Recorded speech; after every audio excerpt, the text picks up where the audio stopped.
5 আগস্টের পরে আমরা কয়েকটা দিন দেখেছি যে পুলিশের যে ভঙ্গুর অবস্থাটা, সেই কয়টা দিন পুলিশের থানায় কোনো কার্যক্রম ছিল না। রাস্তাঘাটে আমরা ট্রাফিক পুলিশের অনুপস্থিতি দেখেছি। তার ফলে কি হয়েছিল? মানুষের মধ্যে একটা আ নিরাপত্তাহীনতা বোধ কাজ করছিল।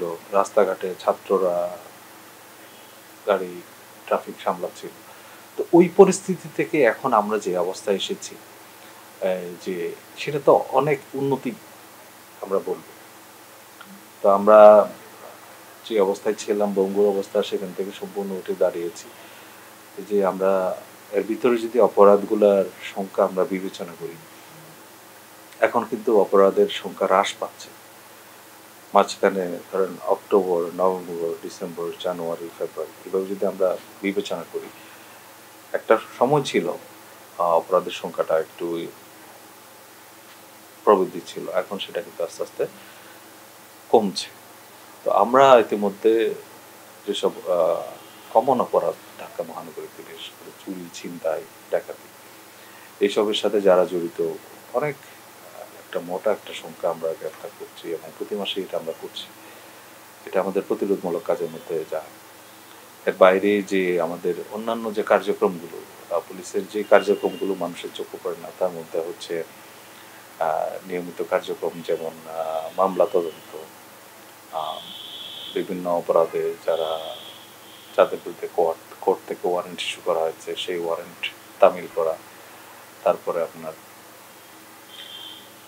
পুলিশের যে এলাকা ভিত্তিক টহল কার্যক্রম, এর বাইরে আপনার যে নিয়মিত যে কার্যক্রম সেগুলো কিন্তু চলছে। তো আমরা বলতে পারি দিন দিন অবস্থা আগের চেয়ে অনেক উন্নতি হচ্ছে। ঢাকা মেট্রোপলিটন পুলিশের যে জনবল রয়েছে প্রায় 34,000-এর মতো। এই জনবলের মোটামুটি বেশিরভাগই এখন মোতায়েন রয়েছে। কিছু আপনার সবসময় বদলি বা ছুটি সংক্রান্ত কারণে হয়তো কর্মস্থলে অনুপস্থিত থাকেন, এটা নিয়মিত প্রক্রিয়া। এর বাইরে আমাদের জনবলের তেমন একটা ঘাটতি নেই। আর আমাদের কিছুটা লজিস্টিক সাপোর্টের সমস্যা রয়েছে, যেমন আমাদের পর্যাপ্ত গাড়ি নেই আপনার। এগুলো অনেক পুরনো সমস্যা, এগুলো হয়তো আস্তে আস্তে সমাধান হয়ে যাবে। তো আমরা কাজ করছি আমাদের জনবল এবং যে লজিস্টিক্স এগুলো আছে সেগুলো ব্যবহারের মাধ্যমে নগরবাসীকে সেবা প্রদান করার জন্য। শহরের যে অপরাধ ট্রেন্ড, ক্রাইম ট্রেন্ড যেটাকে আমরা বলি, সেটা আমরা পর্যবেক্ষণ করছি। কোন কোন এলাকায় অপরাধগুলো ঘটছে সেগুলো আমরা বিশ্লেষণ করছি। কীভাবে সেগুলো মোতায়েন করা, মোকাবেলা করা যায় এবং অপরাধটাকে কমিয়ে রাখা যায়, সেটা আমরা প্রতিনিয়তই পর্যালোচনা করে কিন্তু আমাদের কৌশলটা ঠিক করছি। আমরা কখনো চাই না যে কোনো একজন নগরবাসী কোনো একটা অপরাধের সম্মুখীন হন। আমরা এটাকে নিয়ন্ত্রণে রাখার চেষ্টা করি। একেবারে জিরো ক্রাইম কিন্তু আমাদের সোসাইটিতে, আমাদের মতো তৃতীয় বিশ্বের দেশগুলোতে আমরা দেখি না, বা বাংলাদেশ সেই ক্ষেত্রে ব্যতিক্রম না। কিছু অপরাধ ঘটে, অপরাধ ঘটলে আবার সেই অপরাধের সাথে যারা জড়িত তাদেরকে আইনের আওতায় নিয়ে আসার যে সক্ষমতা, সেটা কিন্তু আমাদের রয়েছে।